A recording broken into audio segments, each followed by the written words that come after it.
El 4 de noviembre de 1967, Gabriel García Márquez pisaba España, concretamente la capital, Madrid, pero tras pasar unos días se dirigió a Barcelona junto a su mujer Mercedes y sus hijos Rodrigo y Gonzalo, en un coche de alquiler en el que cargaba una piel de caimán de 2 metros que le había regalado un amigo.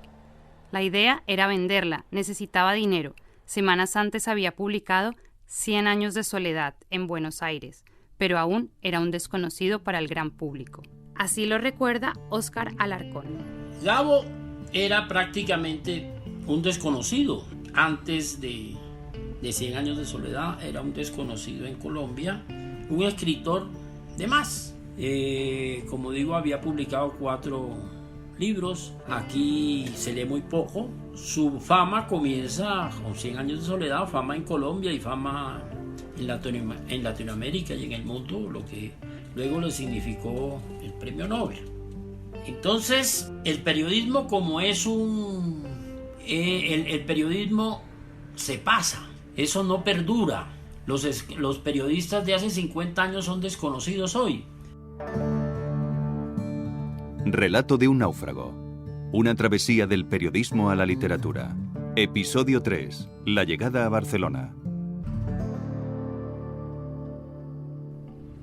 Barcelona era una ciudad de la que había oído hablar mucho, de sus cafés y sus teatros, y decidió ver cómo era con sus propios ojos. Era la época dorada de las primeras discotecas, y para un melómano como Gabo, eso significó un sinfín de encuentros sociales y una apertura de sus contactos en España.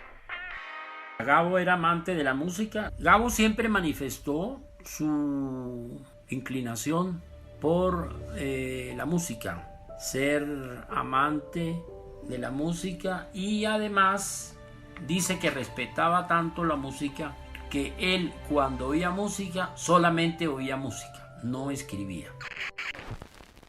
Fue un pionero en cuanto a escuchar música portátil para poder llevarla consigo a cualquier parte. Así lo recuerda su amigo, el fotógrafo y diplomático Guillermo Angulo. Gabo es el inventor de un aparato que fue portátil después, pero que para Gabo no era portátil. Era una grabadora como de 60 centímetros, pesadísima, y él iba en el tren oyendo música todo el tiempo. Su preferido era Bartók, pero a él decía que la música era una sola, iba desde Agustín Lara hasta Bartók, hasta Bach, y lo que más le gustaban eran los vallenatos. Cuando se murió, es decir, él no murió con vallenatos puestos porque los vallenatos los habían quitado una hora antes.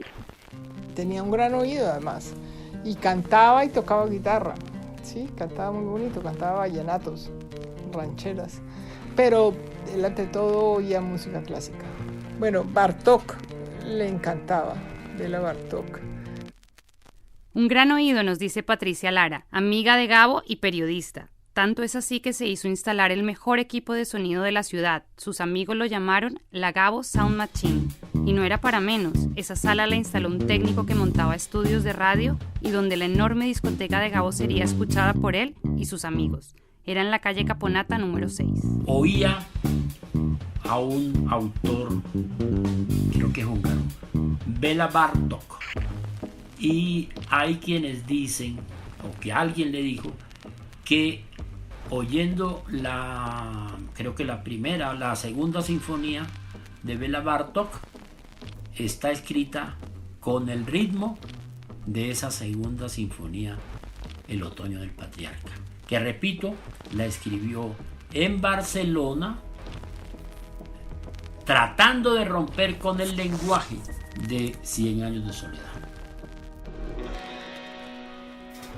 Entre 1967 y 1975 pasa de ser un autor conocido a ser el autor más conocido.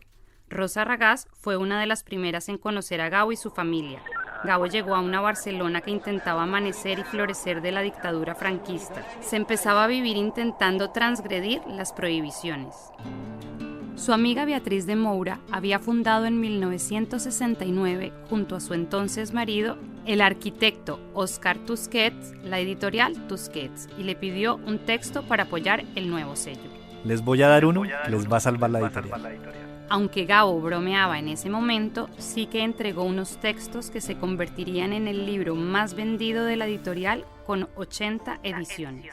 Hacerse con los textos publicados en origen en El Espectador no fue tarea sencilla.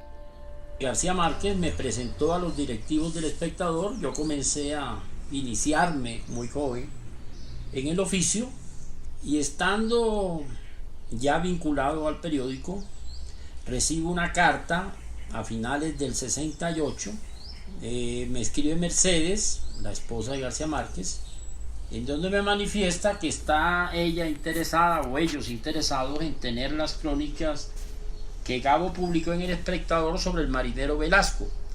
Yo en ese momento, como repito, era muy joven, yo vivía en la costa. En esa época El Espectador no circulaba allá en la costa, yo no sabía de las historias, de las crónicas del marinero Velasco.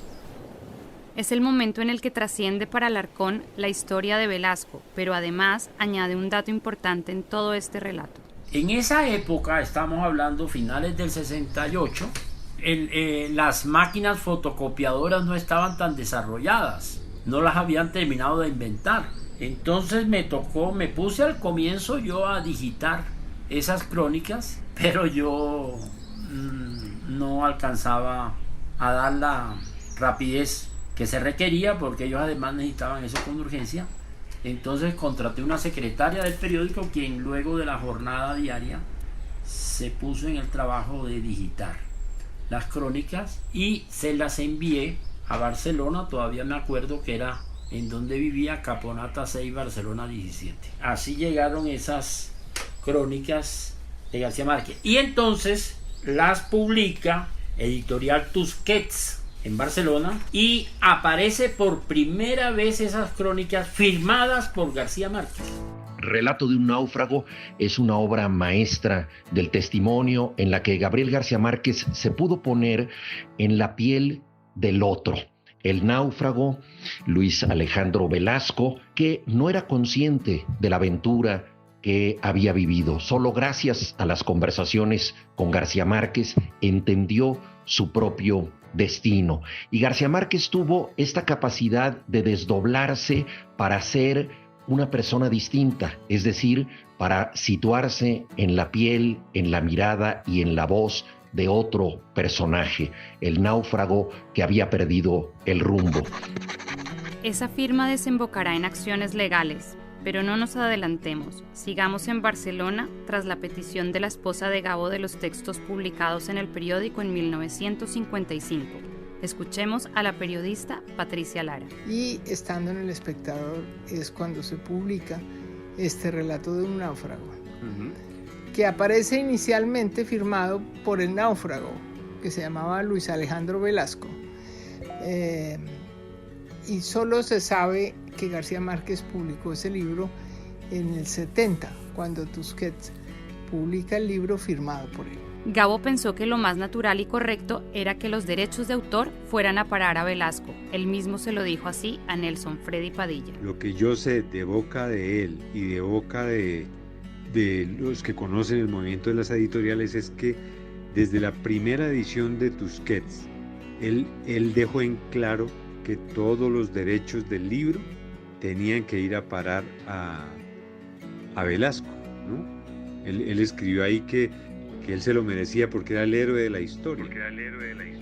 Sin embargo, el propio Velasco fue el que dañó esas regalías que estaba recibiendo porque fue el que interpuso la demanda contra García Márquez por consejos de un abogado.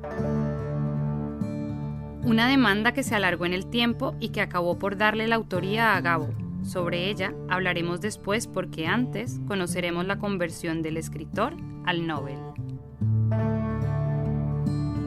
Relato de un náufrago. Una travesía del periodismo a la literatura es una coproducción de la Fundación Gabo con RTBC Sistema de Medios Públicos de Colombia y producido por Podium Podcast. Este contenido fue financiado con recursos del Fondo Único de Tecnologías de la Información y las Comunicaciones de MINTIC.